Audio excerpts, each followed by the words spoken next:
प्रकृपाय नमः दंडपाणिने नमः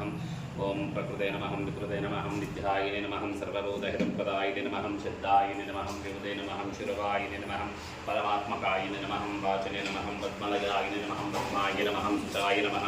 स्वाहाय नमः स्वापदाय नमः शुद्धाय नमः विमलाय नमः विश्वजनने नमः तुष्टाय नमः दरिद्रनाशने नमः नवग्रहनायकिने नमः सर्वरोगनिवारिणे नमः धन्वन्तरमूर्ते नमः महिषासुरमर्दिने नमः मोहनरूपिणे नमः मजगजवाग्ने नमः पद्मन्ने नमः पद्मगन्धिन्ने नमः पुण्यगन्धिन्ने नमः शुक्करन्ने नमः प्रसादमुखन्ने नमः प्रभवे नमः चन्द्रन्ने नमः चन्द्रभुजन्ने नमः चन्द्रसहोदरिन्ने नमः इन्द्राय नमः इन्द्रकेतलाय नमः नित्यपुष्टाय नमः विवरन्ने नमः आदित्याय नमः दिव्याय नमः दीप्ते नमः लोकशो श्री महावाराहि मातृदेवताभ्यो नमः सायंकालश्रोत्तरपूजनेन अद्य करिष्यामः।